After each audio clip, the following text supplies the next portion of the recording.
റസ്മു ഉസ്മാനിയ.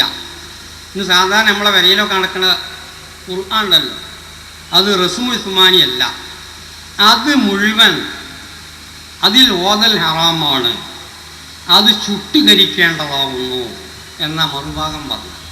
ഞങ്ങൾ സംഭവിച്ചിട്ടില്ല.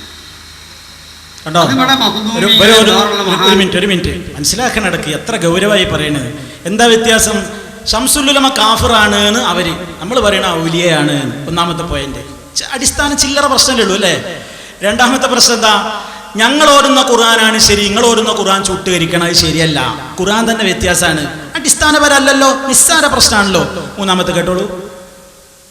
അതിവിടെ മഖ്ദൂമികളെയും വേറുള്ള മഹാന്മാരെയും കാലത്ത് വളരെയധികം ഓതി ഉപയോഗിച്ച് വന്നിരുന്ന റസ്മു ഉസ്മാനി അല്ലെങ്കിലും അംഗീകരിച്ച് പോകുന്നതാണ്.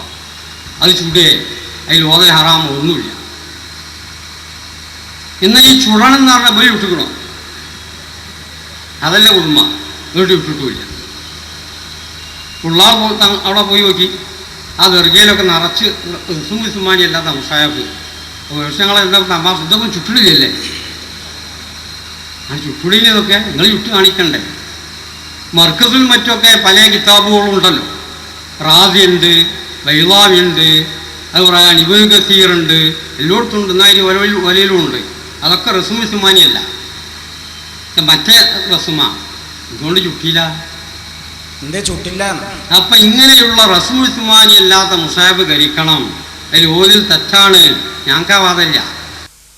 മുജാഹിദിന്റെ പേരിൽ മയ്യത്ത് നിസ്കരിക്കരുത്, ഇത് അങ്ങേപ്പുറത്ത് നിസ്കരിച്ചു ചോദിച്ചു. അത് രണ്ടു കൂടിയപ്പം പറഞ്ഞത്.